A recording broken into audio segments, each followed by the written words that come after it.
So this is Baruch here. Once again, let me see how we got this page here. I want to make sure that I can be heard. Uh, Parshas V'Shalach, V'Yishlach. It says here it is V'Yishlach Yaakov Malachim.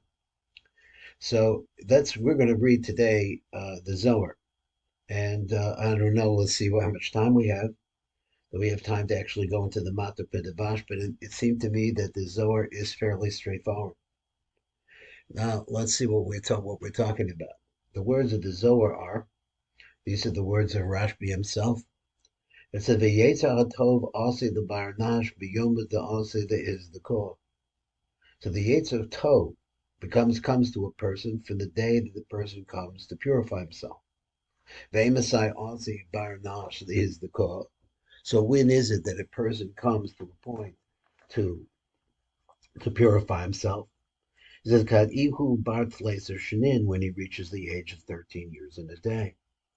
Kaden is davug barnash b'tar vayhu. At this point, the person is now holding on to both sides. That is the side of the left, the side of the Yetzer Hara, and the side of the right. Let's say, like, use those kind of languages.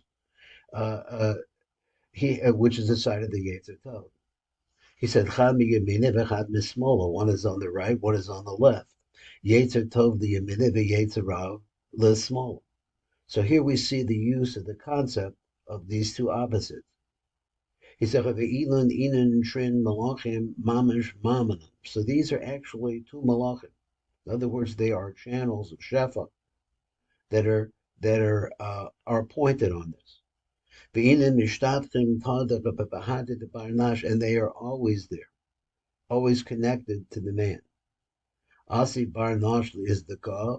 Now, if a person comes to purify himself and to make the eternity within him his main reality, Hahu Yetzahara is Kapya Kameh. Then what happens is that in order for this to happen, and when it does happen, as the person comes to purify himself and get closer to God, that the Yetzahara becomes humbled before it, bent down. V'shalad Yeminach al Smola, and then what you see is that the right side then controls the left side. But the Vailum is Davgim Lanatra, and the two of them together then work together. The Yetzer Hara and the Yetzer Tov, because the Yetzer Tov is in charge, and it humbles under its control, so to speak, the Yetzer Hara. And all the different paths that the person should work on. This is the meaning of this pasuk. That the angels, his angels, are commanded, or the angels are commanded for you, to guard you in all of your paths. So let's go over here. Let's see a little bit more. A little mess I made there. So Rebbe Elazar Mokim Leilahai Krabi Yaakov. Now Rebbe Elazar says that this pasuk is really talking about Yaakov Avinu. The Kudsha Barichu Azmin Bahade Malachim Meshirian Mammon. So he said that the Kodesh Baruch Hu prepared for Yaakov Avinu camps of angels appointed there to help him. Begin the ha ihu asi shlim b'shivti miloyin, because now I'm not sure exactly, we have to translate this, that he asi shlim, he came complete b'shivtim, with all of the tribes with him, the upper tribes, in other words, the spiritual sources of all of the brothers. Kulhu shlemin kedukoya, was all in a state of perfection as they're supposed to be. The Itmar, and here's the pasuk: V'Yaakov chaluk the darko. Yaakov went along his way. V'yifgu bo malachi Elokim, and then he ran into the malachim of Elokim. V'Itmar. Then it says on this v'chalcho kaven. So here we say like this: Kaven the ishtazivnei, that he was saved from Minei the Lavan. He was saved from Lavan below Isparash Minei, and he never really Baha Isparash Minei, and he had separated himself from Lavan.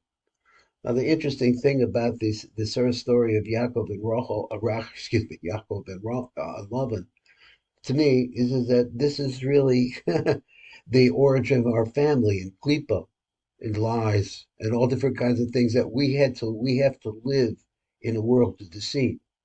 And Yaakov came with his whole family intact, both spiritually and physically. So that what Rabbi Mimram talks about, the Devekus with Hashem, that this was a constant with his family. That's in stark contrast to his uncle, who was a person who's a conniver and dangerous.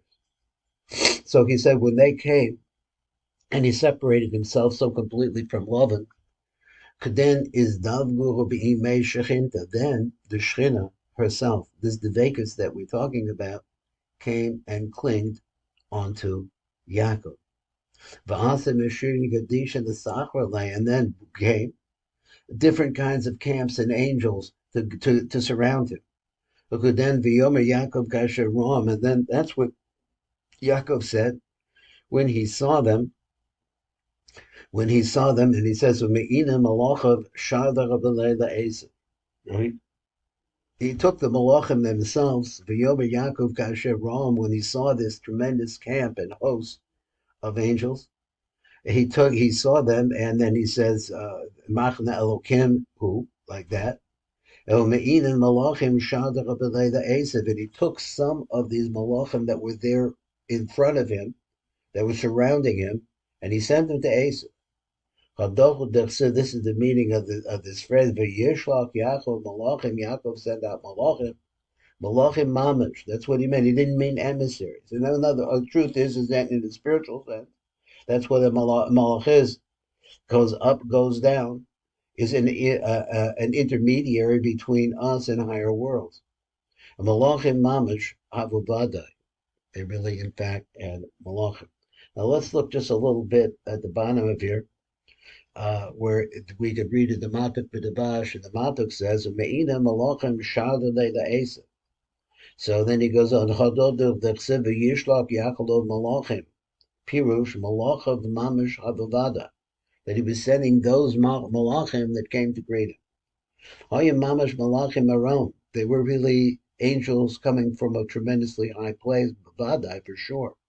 V'lo shlichim b'dei adav v'nikrahim gam came l'pamim b'shem malachim. So it's not talking about people, some of his servants, who are also sometimes called malachim. But Son Lomer means to say like this: the afal pi shukasha chadav lomer. That even though it's difficult to say sheyishlach malachim v'hishtamish b'chem l'tzarka v'lo shalach ma'avadav, that he actually took malachim, spiritual beings, and he sent them to Esav for his own needs, v'lo shalach ma'avadav, and he didn't send some of his servants.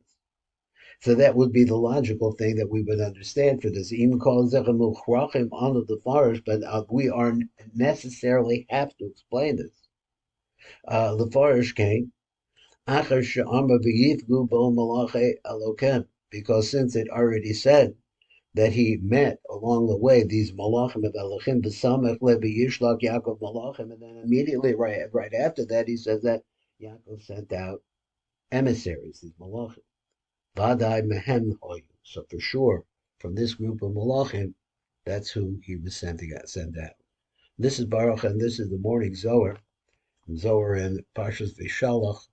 Today is what day is today? I'm on the road. Today is the second day of the week. This is the day of Gevurah, of Parshas V'Yishlach.